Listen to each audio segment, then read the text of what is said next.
నేను అందుకే ఎవరితోని ఫోన్ మాట్లాడాలనుకోను, ఎవరికి టచ్లో ఉండాలనుకోను. విరిగిపోయింది అసలు. నువ్వు చాలా స్టబాన్గా ఉంటావు, కొంచెం మారండి అనేసి నాకు నిన్న లైవ్లో ఒకళ్ళు కామెంట్ అయితే పెట్టారండి.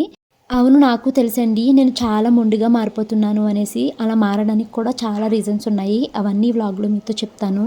హాయ్, హలో ఎవ్రీవాన్, అందరికీ నమస్తే. అందరూ ఎలా ఉన్నారండి? బాగున్నారా? నేనైతే బాగానే ఉన్నట్టు మీకు కనిపిస్తాను, కానీ నా మనసులో నాకు చాలా చాలా బాధ ఉందండి. బట్ ఇది ఎగ్జాక్ట్ ప్రాబ్లం అని నేను ఎవరికి చెప్పుకోలేను, అంతే. ఇంకా ఇది నిన్న వ్లాగ్ అండి, ఇది ఫ్రైడే వ్లాగు. మార్నింగ్ 6:30కే లేసానండి. ఎందుకంటే మా హస్బెండ్ ఈరోజు నన్ను హాస్పిటల్కి తీసుకుని వెళ్తాను అన్నారు. చెప్పాను కదండి నిన్న వ్లాగ్లో నేను బ్లడ్ టెస్ట్లు అన్నీ చేయించుకున్నాను అనేసి. అదొకటి. తర్వాత అత్తయ్య గారు కళ్ళు తిరిగి పడిపోయారు అని చెప్పాను కదా, సో అత్తయ్యని నన్ను హాస్పిటల్కి తీసుకెళ్తాను. బైక్ మీద ముగ్గురు వెళ్ళలేం కాబట్టి మిమ్మల్ని నేను మెట్రో ట్రైన్ ఎక్కిస్తాను, నువ్వు మా అమ్మ మెట్రోకి వచ్చేసేయండి, నేను బైక్ మీద వెనకాల వస్తాను అనేసి మా హస్బెండ్ అయితే చెప్పారు. మేము ఉప్పల్ హాస్పిటల్కి అయితే వెళ్తామండి. మా హస్బెండ్కి మాకు హాస్పిటల్ ఫెసిలిటీ అయితే ఉందన్నమాట. మాకు మెడిసిన్స్ ఏమైనా కావాలన్నా అక్కడే మాకు ఇస్తారు. దానికి మంత్లీ మా హస్బెండ్ అకౌంట్ నుంచి 1000 రూపీస్ అలాగా ఆఫీస్ నుంచి కట్ అవుతాయి అనమాట. ఇంకొండి మేమైతే మెట్రో దగ్గరికి వచ్చేసామండి. ఇది ప్యారెడ్ గ్రౌండ్ మెట్రో అంట. అక్కడ మా హస్బెండ్ మమ్మల్ని దింపేసి వెళ్ళిపోయారు. ఇంకా నేను మా అత్తయ్య గారు మెట్రో అయితే ఎక్కేసాము. మేము ఉప్పల్ వచ్చేసరికి మా హస్బెండ్ మాకన్నా ముందే వచ్చి మా కోసం అయితే వెయిట్ చేస్తున్నారు. ఇంకా మా అత్తయ్య గారు నడవలేకపోతున్నారు అనమాట. నువ్వు అలా వచ్చేసి నేను మా అమ్మని తీసుకుని వెళ్ళిపోతాను అన్నారు. నేను ఇంకా రోడ్డు క్రాస్ చేసుకుని ఇక్కడికి అయితే వచ్చేసాను. ఇక్కడికి వచ్చిన తర్వాత మా హస్బెండ్ నన్ను ఒక ఫ్రాంక్ చేశారండి. నిజంగా నేను ఏడ్చేసాను అనమాట. నాకు చాలా చాలా బాగా అనిపించింది. ఏంటంటే మొన్న నేను షుగర్ టెస్ట్లు అవి చేయించుకున్నాను కదా, చూస్తే భయపడతారని చూపించలేదు. నీ షుగర్ వాల్యూస్ చూడు ఎంత ఎక్కువ వచ్చినాయో అనేసి మా హస్బెండ్ చూపించారు. అందులో షుగర్ వాల్యూ వచ్చేసి అండి. ఇంకా నాకు ఏడుపు వచ్చేసి అక్కడ హాస్పిటల్లోనే ఏడ్చేసాను అనమాట. అయితే ఏంటి ఇంత షుగర్ వచ్చేసిందా నాకు అని భయపడిపోయాను. కానీ ఇంతకే మా హస్బెండ్ నా మీద ఫ్రాంక్ చేశారు. మా మావయ్య గారి రిపోర్ట్లు తీసుకొచ్చి నాకు చూపించారు. నేను నేమ్ కూడా చూసుకోకుండా నాది ఏమనుకుని కంగారు పడిపోయి ఏడ్చేసాను అనమాట. అలా జరిగిందండి నిన్న హాస్పిటల్ దగ్గర. ఇంకా ఇంటికి వచ్చిన తర్వాత త్వరగా వంట పని అయితే పూర్తి చేసేసానండి. హాస్పిటల్కి అయితే వెళ్ళొచ్చేసామండి మార్నింగ్. నేను మీకు నిన్న చెప్పాను కదా, బ్లడ్ టెస్ట్లు అయితే చేయించుకున్నాను, కాలుకి ఎక్స్రే అయితే చేయించుకున్నాను అని చెప్పాను కదండి. ఆ రిపోర్ట్లు తీసుకుని హాస్పిటల్కి అయితే వెళ్ళాను. డాక్టర్ అయితే నా రిపోర్ట్స్ అన్నీ చూసి చాలా బాగున్నాయి అన్నారు. నాకు ఎంత హ్యాపీ అనిపించిందంటే చాలా చాలా హ్యాపీ ఫీల్ అయ్యాను. అన్నీ చాలా బాగున్నాయి అన్నారండి. అసలు ఏ ట్యాబ్లెట్ వాడాల్సిన అవసరం లేదు. సేమ్ థైరాయిడ్ ట్యాబ్లెట్ ప్రతిరోజు 100 mcg వాడతాను కదా, సో అదే ట్యాబ్లెట్ డోస్ని కంటిన్యూ చేయండి సరిపోతుంది అని చెప్పారు. ఇంకా ఐరన్ డెఫిషియన్సీ లేదన్నారు. తర్వాత విటమిన్ D3 బాగుందన్నారు, B12 బాగుందన్నారు, కొలెస్ట్రాల్ బాగుందన్నారు, థైరాయిడ్ లెవెల్స్ కంట్రోల్లో ఉన్నాయన్నారు, షుగర్ అయితే చాలా మంచి రేంజ్లో ఉందన్నారు. అన్నీ చాలా బాగున్నాయండి. నేను ఇక్కడ రిపోర్ట్స్ కూడా మీకు డిస్ప్లే చేస్తున్నాను చూడండి. సో అన్నీ బాగున్నాయి, ఏ ట్యాబ్లెట్ వాడాల్సిన అవసరం లేదు. థైరాయిడ్ ట్యాబ్లెట్స్ ఏం కంటిన్యూ వాడు, మంత్లీ ఒకసారి విటమిన్ D3 సాసెట్స్ వేసుకోండి, ఇది కూడా అవసరం లేదు బట్ వాడండి ఎందుకైనా మంచిది అనేసి 3 ప్యాకెట్స్ ఇచ్చారు. మంత్లీ వన్స్ 3 మంత్స్కి 3 అనమాట. అండ్ ఇంకా ఐరన్ ఏదో స్టోరేజ్ ఏదో కొంచెము బాగా తీసుకుంటే ఇంకా బాగుంటుంది, దానికి ట్యాబ్లెట్లు అయితే ఏం వాడక్కర్లేదు, మంచిగా ఉంది కాబట్టి మీరు కొంచెము నువ్వుల లడ్డు లాంటిది, పాలకూర, ఐరన్ రిచ్ ఫుడ్స్ ఉంటాయి కదండి, అది తీసుకుంటే ఐరన్ బాడీలోకి ఇంకా బాగా అబ్జర్వ్ అవుతుందంట. అంటే జుట్టు ఊడిపోతుందని చెప్పాను, సో దానికి ఐరన్ రిచ్ ఫుడ్స్ తీసుకుంటే సరిపోతుంది అని అన్నారు. నా రిపోర్ట్స్ అయితే చాలా బాగా వచ్చాయంటే భలే హ్యాపీ ఫీల్ అయ్యానండి. నెక్స్ట్ ఇంకా నిన్న వ్లాగ్లో చెప్పాను కదండి, అత్తయ్య గారు ఇలాగా కళ్ళు తిరిగి పడిపోయారు అని చెప్పింది కదా, సో నిన్న వెంటనే అపాయింట్మెంట్ అయితే బుక్ చేశారు మా హస్బెండ్. సో ఈరోజు నాతో పాటు అత్తయ్య గారిని కూడా తీసుకెళ్ళాను కదా, మీరు వ్లాగ్లో మార్నింగ్ చూసారు మెట్రో అది ఎక్కుతున్నప్పుడు. సో ఇంకా అత్తయ్య గారికి ఏమన్నారంటే టీ ఎక్కువగా తాగొద్దు, టీ తాగడం మానేసి కొంచెం ఏమన్నా తిన్న తర్వాత తాగండి అని చెప్పారు. అంటే ఇప్పుడు మా ఇంట్లో వాళ్ళంతా, మా మావయ్య గారు ఏంటి, మా అత్తయ్య ఏంటి, మా ఆయన ఏంటి, పొద్దున్నే లేవంగానే ఏమి తినకుండా ఎంప్టీ స్టమక్‌తో టీ తాగేస్తారండి. మళ్ళీ 1, 2 సార్లు తాగేస్తారు. మా అత్తయ్య గారైతే ఎంప్టీ స్టమక్‌తో ఒకసారి తాగేస్తారు. మళ్ళీ పనులన్నీ చేసుకొని మధ్యలో ఇంకోసారి తాగేస్తారు. ఈ లోపల ఎవరైనా వస్తే వాళ్ళకి టీ పెడితే మళ్ళీ ఇంకోసారి తాగేస్తారు. ఇలా ఎన్నో సార్లు టీలైతే తాగేస్తారనమాట. మా అత్తయ్య గారికి ఏంటి స్నానం చేయకుండా నోట్లో టిఫిన్ పెట్టుకోవడం అన్నది అసలు అలవాట్లేదు. ఆవిడ ఇంట్లో పనంతా అయ్యాక అప్పుడు స్నానం చేస్తారనమాట. సో, అలాగా అత్తయ్య గారికి ఏమవుతుంది ఒక్కోసారి ఇంట్లో మేమందరం ఉన్నామనుకోండి, చాగళ్ళు వెళ్ళామనుకో పని ఎక్కువవుతదా, ఒకసారి 9 అయిపోద్ది, 10 అయిపోతది. ఆవిడ స్నానం చేసే వరకు ఏమి తిననన్న నియమం పెట్టుకుంటారనమాట. సో, ఇంకా డాక్టర్ తిట్టారనమాట. "అంత డిలే చేయకూడదు మీరు. ఎంప్టీ స్టమక్‌తో ఫస్ట్ టీ మానేయాలి మీరు. ఫస్ట్ 8 గంటల కల్లా ఏదో ఒకటి తినేయాలి. తిన్న తర్వాతనే టీ తాగాలి" అనేసి చెప్పారండి. అసలు నార్మల్‌గా చెప్పలేదు, తిట్టేసారు డాక్టర్ అయితేని. టీ తాగి టీ తాగేవాళ్ళు తాగుబోతులు ఒకటే లెక్క. తాగండి, తాగొద్దంటలేదు. ఏమన్నా తిన్నాక తాగాలి గానీ ఎంప్టీ స్టమక్‌తో అన్ని సార్లు టీ తాగడం ఏంటి? అయినా మీ ఏజ్‌కి మీరు 10, 11 వరకు ఏమీ తినకుండా ఎందుకుంటున్నారు? 8 రేపటి నుంచి 8 కడుపులో ఏమన్నా ఫుడ్ పడాలి. తర్వాతే టీ అన్నట్టు చెప్పారు. ఇంకా బెటర్ ఏంటంటే టీ మొత్తం మానేసేయండి అనేసి చెప్పారనమాట. తర్వాత అత్తయ్యకి బాగా ఎక్కువ దగ్గొస్తుంది. ఇది కూడా ఇది మొత్తం అంతా చెక్ చేసి ఏమీ లేదు. టీ కంట్రోల్ చేసేస్తే మీకు ఇది కూడా తగ్గిపోతుంది అన్నట్టు చెప్పారనమాట. సో, గ్యాస్ టాబ్లెట్ ఒకటిచ్చారు. రంపుంది అనేసి సిట్రజిన్ టాబ్లెట్స్ అయితే ఇచ్చారండి. అదే తిండి తినక అలాగా నీరస పడ్డారు అనేసి చెప్పారనమాట అంతే. సో, అలాగైతే హాస్పిటల్ పనైతే అయిపోయిందండి. ఇంక ఇంటికైతే వచ్చేసాను. ఆఫ్టర్‌నూను లంచ్‌లోకి వంటవి చేశాను గానీ, అవైతే ఇంకేం వీడియో తీయలేదు. సో, ఆఫ్టర్‌నూన్ లంచ్‌లోకైతే నేను చూపిచ్చాను కదండీ! దొండకాయ ఫ్రై అయితే పెట్టాను. నిన్నటిది పప్పు మిగిలిపోయింది, చారు మిగిలిపోయింది. సో, అయ్యయితే వేసుకొని ఆఫ్టర్‌నూన్ లంచ్ అయితే చేసేసాము. ఇంకా షానుని, మనుని అయితే డాన్స్ క్లాస్‌లో కూడా దింపేసొచ్చామండి. 5:00కి డాన్స్ క్లాసు. ఇప్పుడు టైం అయితే 8:00 అవుతుందండి. ఇప్పటికొచ్చి డాన్స్ క్లాస్ అవ్వలేదు. నేను 7:00 వరకు అక్కడే ఉన్నాను. ఇంకా పిల్లలకి అవ్వట్లేదు. ఇంటికొచ్చి మళ్ళీ వంట చేయాలి, లేట్ అయిపోతుంది కదా అనేసి ఇంటికైతే వచ్చాను. ఇంకా క్విక్‌గా అయితే వంట పనైతే స్టార్ట్ చేస్తానండి. మార్నింగ్ అన్నం వండేసాను.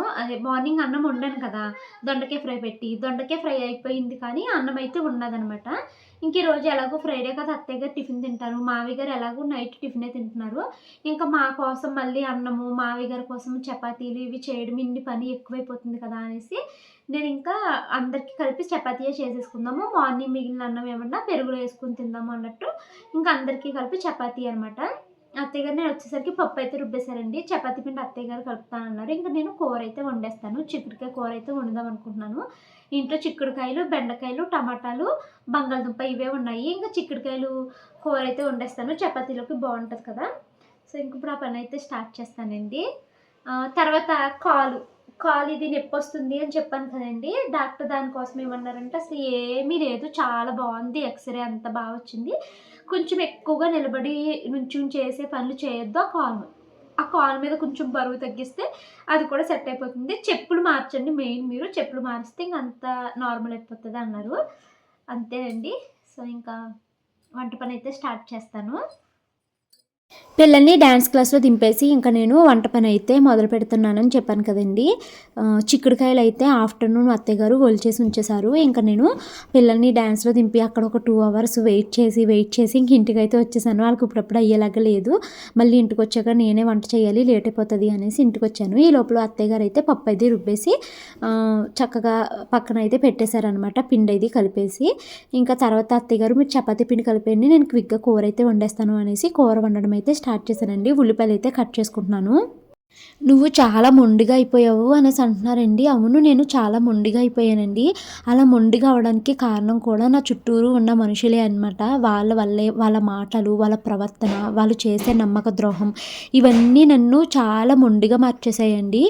ఎంత మొండిగా మారిపోయినా కూడా నాలో ఉన్న మంచితనం వల్ల నేను ఇది లేదు, ఇది కాదు అని అనలేక మళ్ళీ పదే పదే అదే బాధని నేను ఫేస్ చేస్తూ వస్తున్నాను. ఒకరిని చూస్తే పెట్టబుద్ధి, మరొకరిని చూస్తే కొట్టబుద్ధి అనేసి అమ్మ ఎప్పుడూ ఒక మాట చెప్తూ ఉంటుందండి. అలాగా నా ముఖాన్ని, మా ఆయన ముఖాన్ని చూస్తే మమ్మల్ని అందరూ కొట్టబుద్దేనేమో, మమ్మల్ని నమ్మక ద్రోహం చేయాలి అని, మోసం చేయాలనే చూస్తారేమోనండి. నేను ఈరోజు ఈ వ్లాగ్‌లో మాట్లాడే ప్రతి మాట నా మనసు నుంచి మాట్లాడుతున్నాను. నేను ఎమోషనల్‌గా చాలా వీక్ ఉన్నానండి. ఈరోజు నేను ఏడ్చిన ఏడుపుకి నాకు తలపోటు అయితే వచ్చేసింది. ఒకళ్ళా, ఇద్దరా, చాలామంది ఉన్నారండి నన్ను చాలా చాలా నమ్మక ద్రోహం చేసిన వాళ్ళు స్టార్టింగ్‌లో యూట్యూబ్‌లో సక్సెస్ అవుతున్న కొత్తల్లో క్రియేటర్స్ కింద పరిచయం అయ్యారు. అసలు తను చేసిన నమ్మక ద్రోహాన్ని నేను నా జీవితంలో మర్చిపోలేను. ఆ రోజు తను నన్ను ఇంత మోసం చేసింది, 10 మంది క్రియేటర్స్ దగ్గర నన్ను ఇంత ఎదవని చేసింది అని నాకు తెలిసిన రోజే నేను ఇప్పుడు మీరు నమ్ముతారో నమ్మరో నేనుగానే ఉన్నానండి. నేను ఎవ్వరితోని ఎలాంటి పరిచయాన్ని, ఎలాంటి సంబంధాన్ని, ఎలాంటి కాంటాక్ట్‌ని మెయింటైన్ చేయటం లేదు. ఎవరైనా క్రియేటర్స్ ఈవెంట్‌లో కలిసినప్పుడు హాయ్ అని చెప్తాము. బాయ్ అంటే బాయ్ అంతే. ఎవరితోని పర్సనల్‌గా చాటింగ్‌లు చేయడాలు, లేకపోతే కాల్స్ మాట్లాడాలు ఇవన్నీ నేను పూర్తిగా అవాయిడ్ చేసేసాను. ఎందుకంటే అంత పెద్ద గట్టి దెబ్బ అయితే నాకు తగిలిందనమాట. సో, అది దాని నుంచి కోలుకోవడానికి నిజమా ఇంతలా తన చేతుల్లో మోసపోయానా నేను అని నేను దాన్ని డైజెస్ట్ చేసుకుని దాన్ని యాక్సెప్ట్ చేయడానికి నాకు కనీసం ఒక నెల పట్టేసిందేమోనండి. నేను మనుషుల్ని చాలా త్వరగా నమ్మేస్తానండి. అది నా వీక్‌నెస్ ఏమో నాకైతే తెలీదు. నేను అందుకనేసి ఈ మధ్య నేను భయపడుతున్నాను. నాకు మీ సబ్స్క్రైబర్స్ మనీ మెసేజ్‌లు చేస్తూ ఉంటారు. కొంతమందేమో ఇన్‌స్టాగ్రామ్‌లో కాల్స్ చేస్తూ ఉంటారు. మెయిల్స్ పెడుతూ ఉంటారు. కొంతమంది తెలిసిన వాళ్ళ దగ్గర బ్రతిమాలి నా నంబర్స్ తీసుకుంటూ ఉంటారండి. నేను చాలా చాలా మోసపోయాను. మెయిన్ నమ్మక ద్రోహం నన్ను చాలా చేశారండి.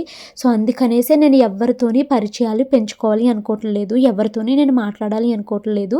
నేను, నా పిల్లలు, నా భర్త అంతే. ఇంక ఇది చాలు నాకు. నేను అసలు ఎవ్వరితోని క్లోజ్ రిలేషన్ పెంచుకుని ఇంకొకసారి మోసపోయి ఆ బాధను అనుభవించే స్థితిలో అయితే నేను లేననమాట.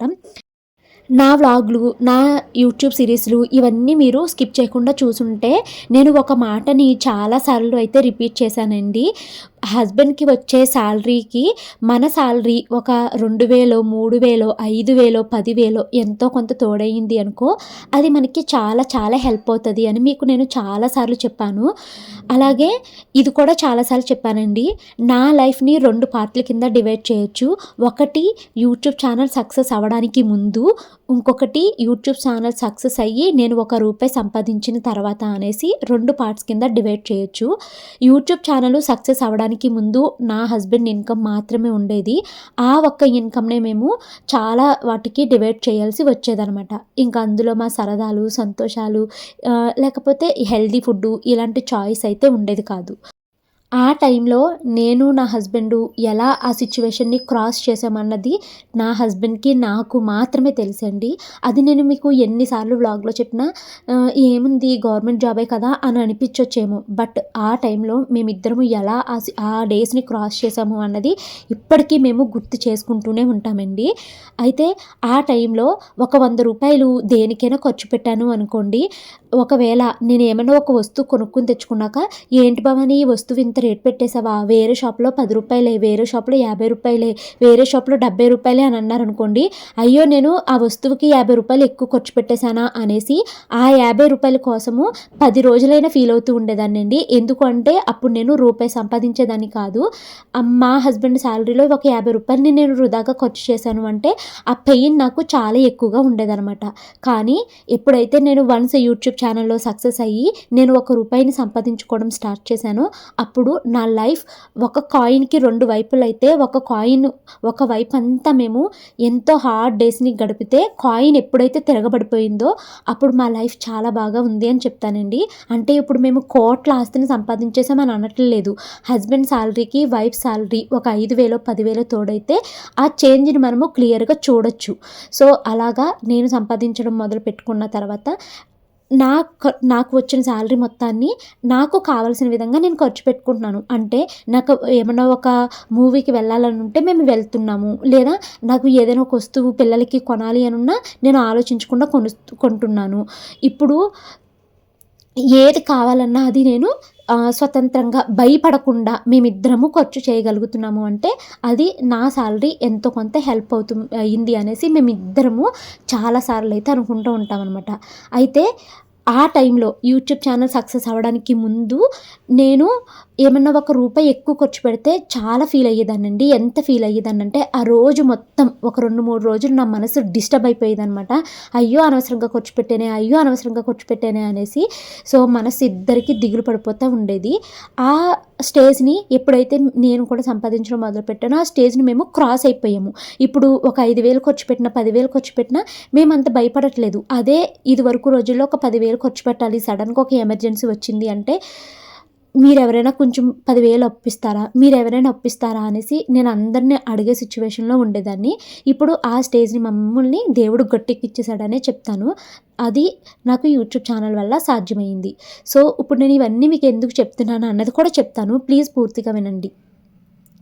ఇప్పుడు నన్ను ఎవరైనా మోసం చేసినప్పుడు డబ్బు రూపంలో మోసం చేశారనుకోండి, అది బాధ ఉంటుంది. అరే! నేను కష్టపడ్డ సొమ్ముని నన్ను ఇలాగ మోసం చేశారే అన్న బాధ నాకైతే ఉంటుంది. బట్ ఆ బాధని నేను త్వరగా ఓవర్‌కమ్ చేయగలుగుతున్నాను. అంటే ఒక 2, 3 రోజులు బాధపడుతున్నాను. తర్వాత సరే దేవుడు నాకు ఎలా కష్టపడాలి, ఎలా కష్టపడితే నేను సంపాదించుకోగలిగే మార్గాన్నయితే దేవుడిచ్చాడు కదా! పోనీలే ఈరోజు వీళ్ళు చేసిన మోసం వాళ్ళకే తిరిగొస్తుంది. నేను వాళ్ళు చేసిన మోసానికి కన్నా ఎక్కువ డబ్బునే నేను సంపాదించుకుంటానులే అనేసి నేను నా మనసుకు నేను ధైర్యం చెప్పుకుని నేను ఆ బాధ నుంచి ఓవర్‌కమ్ చాలా త్వరగా అయిపోతున్నానండి. కానీ గుర్తుపెట్టుకోండి కానీ నేను చీటింగ్‌ని అసలు యాక్సెప్ట్ చేయలేకపోతున్నానండి. ఈ చీటింగ్ అన్నది చాలా చాలా పెద్ద తప్పు అని నా ఒపీనియన్ అనమాట. నేను ఎవరైనా నాకేమన్నా చిన్నది చేశారంటే నేను చాలా గ్రాటిట్యూడ్‌తో ఉంటాను. కానీ నా ముందు మంచిగా ఉండి, నా వెనకాల ఇంత చీటింగ్ ఎలా చేస్తారన్నదాన్ని నేను యాక్సెప్ట్ చేయలేకపోతున్నాను. ఒకళ్ళ తర్వాత ఒకళ్ళు. ఒక్కోసారి అనిపిస్తది, నేను మా ఆయనకి చెప్తున్నాను, "నీ చేత్తో నువ్వేది మొదలుపెట్టుకో. నువ్వేదైనా మొదలుపెడుతుంటే మనం మోసపోతున్నాం శ్రీవారు. మనం ఏమి చెయ్యొద్దు. మనం ఇలా బ్రతుకుదాము అంతే" అనేసి చెప్తున్నాను. నేను వద్దు అన్న పని మా వారు చేస్తారు. చేసిన ప్రతి పనిలోని తను నష్టపోతూనే వచ్చారండి. సో, అది కూడా నాకు చాలా సార్లు బాధ అనిపిస్తది. ఏదో ఒకటి చాలా కష్టపడి ఒకటి అనుకున్నాము అంటే, ఆ అనుకున్న దాంట్లో కూడా మేము నష్టాలనే చూస్తూ వస్తున్నాము. అది బయట వాళ్ళు అలాగే చేస్తున్నారు. తెలిసిన వాళ్ళు అలాగే చేస్తున్నారు. ఇవన్నీ నన్ను ఈరోజు మానసికంగా చాలా చాలా ఎమోషనల్‌గా తగ్గిచ్చేసినియి. నేను అందుకని ఎమోషనల్‌గా ఈరోజు చాలా వీక్ అయిపోయాను. ఒక పక్కన నేను కూర వండుతూనే మరో పక్క అత్తయ్య గారు గ్రైండర్‌లో మినపప్పు అయితే వేశారు కదండీ! ఆ పప్పంతా తీసేశారు. ఇంక నేను ఆ గ్రైండర్ అవి నీట్‌గా అయితే క్లీన్ చేసేసుకున్నాను. ఇంకా షాను ఫోన్ చేస్తదేమో అనేసి వెయిట్ చేస్తున్నాను. షాను ఫోన్ చేస్తే దాన్ని స్కూల్ నుంచి డాన్స్ క్లాస్ నుంచి ఇంటికైతే తీసుకొచ్చేసి దాన్ని హాస్పిటల్‌కి తీసుకెళ్ళాలి. షానుకి బాగా రొంపగా ఉన్నదండి. దగ్గు కూడా వస్తుంది.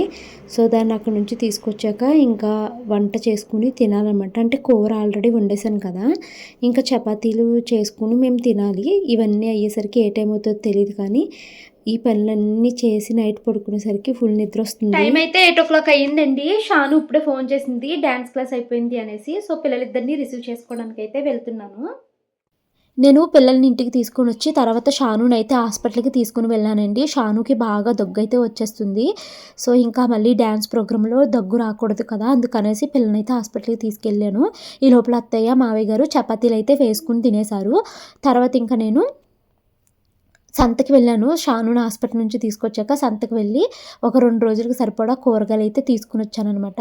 ఇంకా వీటన్నిటిని ఫ్రిడ్జ్‌లో అయితే సర్దేసుకొని తర్వాత ఇంక ఇప్పటికి టైం అయితే 9:20 అలా అయిపోయిందండి. ఇప్పటికొచ్చి నేను ఏమీ తినలేదు. నేనే కాదు షాను, మను తినలేదు. మా హస్బెండ్ కూడా తినలేదు. ఇంకా మా కోసం అయితే నేను టిఫిన్ అయితే వేసుకుంటున్నాను. చపాతీలైతే వేస్తున్నాను. నా లైఫ్‌లో నేను ఏదైనా ఒక విషయాన్ని షేర్ చేసుకోవడానికి నాకు ఎవరైనా ఉన్నారు అంటే అది మా యమ్మ. మా యమ్మ తర్వాత మీరే అని నాకు అనిపిస్తదండి. నేను ఇంక ఎవరిని నేను నమ్మలేకపోతున్నాను. మీతో అంటే ఇలా వాయిస్ ఓవర్‌లో చెప్తే మీరు కామెంట్స్ రూపంలో నాకు ఇది భవాని, అలా భవాని అని మీరు నాకు కొంచెం ధైర్యము, ఓదార్పు ఇలా ఇస్తారు. ఇంకా అమ్మ అయితే మాత్రము ఇంకా అసలు నేనేదైనా ఒక విషయం గురించి బాధపడ్డాను అంటే నాకు ఈక్వల్‌గా అమ్మ కూడా బాధపడతది. అంతకన్నా ఎక్కువే బాధపడతదేమో. బట్ నేను ఒక విషయాన్ని చాలా స్ట్రాంగ్‌గా చెప్తానండి. నేను బిఫోర్ యూట్యూబ్ ఏదైనా ఒక విషయం గురించి చాలా ఓవర్ థింక్ చేస్తూ ఉండేదాన్ని. బట్ ఎప్పుడైతే నేను యూట్యూబ్‌లోకి వచ్చానో, యూట్యూబ్‌లో నేను సక్సెస్ అయ్యానో, అప్పటినుంచి నా మైండ్ సెట్ కంప్లీట్‌గా చేంజ్ అయిపోయిందండి. నేను చాలా మొండిదాన్నయిపోయాను. ఎందుకు అంటే మనుషులు చేసే నమ్మక ద్రోహాలు నన్ను అలా మార్చేశాయి. ఇంకా నాకు ఎవరితో ఎలాంటి రిలేషన్ కూడా వద్దు అని అనిపిస్తుందండి. ఎందుకంటే నేను ఇప్పుడు తట్టుకునే స్టేజ్‌లో లేనేమో అని అనిపిస్తుంది. సమ్‌టైమ్స్ నాకు అనిపిస్తదండి. నేను ఒంటరిగానే ఎక్కువగా టైంని గడిపేస్తున్నానేమో, ఎవరితోని ఫోన్ మాట్లాడను, ఎవరితోని రిలేషన్‌ని మెయింటైన్ చేయట్లేదు. నేను ఏమన్నా ఒకసారి పిచ్చిదాన్నా అని అనిపిస్తది. బట్ నాకు ఈ ఒంటరితనమే చాలా పీస్ ఆఫ్ మైండ్ ఇస్తుంది కాబట్టి నేను ఎవరితోని ఎలాంటి రిలేషన్‌ని మెయింటైన్ చేయనండి. జస్ట్ హాయ్ అంటే హాయ్, బాయ్ అంటే బాయ్. నా విషయంలో మంచిగా ఉన్నంత వరకు నేను మంచిగా ఉంటాను. నా విషయంలో ఏమైనా తేడా చేశానంటే చాలా గట్టిగా తిరగేయడం అయితే స్టార్ట్ చేశానండి. ఈ ధైర్యం అంతా నాకు యూట్యూబ్‌లోకి వచ్చాకనే నాలో నాకే తెలియకుండా ఎన్నో మార్పులు నాలోనే మార్పులు జరిగిపోయి ఇప్పుడు భవాని ఇలా మొండి ఘట్టంలాగా తయారైపోయిందండి. ఇదే నన్ను రక్షిస్తుందేమో అని అనిపిస్తుంది. ఇదివరకు ఎవరెంత బాధ పెట్టేసినా కూడా నేను మూసుకుని అలా ఏడుస్తూ ఉండేదాన్ని తప్పించి నోటి నుంచి మాట బయటకొచ్చేది కాదండి. ఇప్పుడు భవాని అలా లేదు. నన్ను ఎవరైనా చాలా బాధపడుతున్నారనుకోండి, మొఖం మీద అడిగేసి, కడిగేసి తిట్టుకుంటా వచ్చేస్తున్నాను నేను వరుస పెట్టి. ఇదే నాకు పీస్ ఆఫ్ మైండ్ ఇస్తుంది కాబట్టి నేను ఇదే కంటిన్యూ అవుతాను. చాలా మొండిగా అయిపోతున్నాను అని అనిపిస్తుంది. కానీ ఇలా లేకపోతే మనల్ని ఏడిపిస్తూ ఎదుటి వాళ్ళు సంతోషపడి బ్రతికేస్తారండి. సో, ఈ మొండితనమే మంచిదేమో అని అనిపిస్తుంది. నా మాట ఎంత కటువుగా ఉంటుందో నా మనసు అంతే వెన్నండి. నేను కోపంలో వాళ్ళు నన్ను ఏమన్నా అన్నారు అంటే ఇమ్మీడియేట్‌గా తిరిగేసేస్తాను. తర్వాత అంతే సారీ కూడా ఫీల్ అవుతూ ఉంటాను. నేను అందరిలాగా కాదేమోనండి. నా మనసులో ఏమన్నా చాలా బాధ ఉందా? వాళ్ళు నువ్వు నన్ను బాధ పెట్టావా? నేను అడిగేసానా? తిట్టేసానా? తర్వాత మర్చిపోయానా? అంతే. ఆ మనసులో ఆ కుళ్ళు పెట్టేసుకుని, ఆళ్ళ మీద కోపం పెంచేసుకుని, పగలు పెంచేసుకుని, మాట్లాడకుండా ఉండడాలు ఇలాంటివి నేను చెయ్యనండి. నాది అలాంటి మనస్తత్వం కూడా కాదు. నేను పక్కా చెప్తాను. ఎంత కటువుగా ఉంటానో నా మనసు కూడా అంతే వెన్న. దాన్నే తీసుకుని ఇలా నన్ను బాధ పెడుతున్నారేమో జనాలు అని అనిపిస్తుంది. అండ్ ఇంకొక మాట ఏంటంటే, నేను ఈరోజు ఇక్కడి వరకు రాగలిగాను అంటే, ఒకటి దేవుడు నన్ను చాలా చాలా చూశాడండి. ఎందుకు అంటే నాకంటూ ఎవరి సపోర్టు లేదు. సో, దేవుడు నా భర్త అమాయకుడనో, లేకపోతే నాకు మంచితనం వల్ల అస్తమానం మోసపోతాననో తెలీదు కానీ, దేవుడు నన్ను చాలా చూశాడనే నమ్ముతాను. నేను దేవుడికి దగ్గర కూర్చొని పూజలు ఇవి చెయ్యకపోవచ్చు. బట్ నేను దేవుడిని చాలా అంటే చాలా నమ్ముతానండి. ఆ దేవుడే నన్ను ఇంతవరకు మమ్మల్ని రక్షిస్తూ వచ్చాడేమో అని అనిపిస్తదనమాట. అండ్ ఇంకొక విషయం అండి, ఈరోజు నేను ఇలా ఉండగలిగాను అంటే మా అమ్మకి నేను ఎన్ని థ్యాంక్స్ చెప్పినా తక్కువే అండి. నాకు మా అమ్మ అన్ని విధాలా నాకు చాలా సపోర్టివ్‌గా ఉంది. నేనేంటి, నా హస్బెండ్ ఏంటి ఎప్పుడూ ఎవరి దగ్గర ఏది ఆశించలేదండి. మేము మా కష్టంతోనే ఇక్కడి వరకు అయితే రాగలిగాము. అదైతే నేను చాలా స్ట్రాంగ్‌గా చెప్తాను.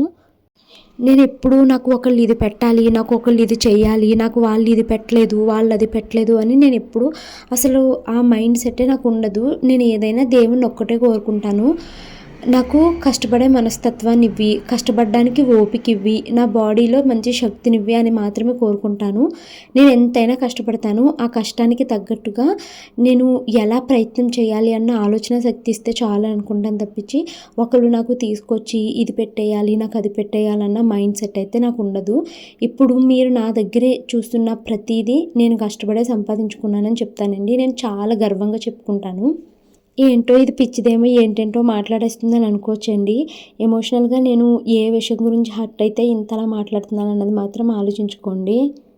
సో, ఫైనల్‌గా వ్లాగ్ ఎండ్‌లో ఒకటే మాట అయితే చెప్తానండి. ఈ 2026లో భవాని ఇంకా స్ట్రాంగ్ అవ్వాలి అనేసి అనుకుంటుంది. అవుతాను. షూర్‌గా నేను ఆ స్టేజ్‌ని కూడా క్రాస్ అవుతాను. టైం అయితే 10:30 అయ్యిందండి. మేము చపాతీలు చేసుకున్నాం కదా డిన్నరు. అదైతే తినేసిన తర్వాత ఇమ్మీడియేట్‌గా గిన్నెలన్నీ అయితే క్లీన్ చేసేసాను. ఇంకా అమ్మ అయితే ఫోన్ చేసింది. నాకు ఈ గిన్నెలు తోమేసరికి 10:15 అలా అయిందనమాట. ఇంక ఈ లోపల అమ్మ ఫోన్ చేసింది.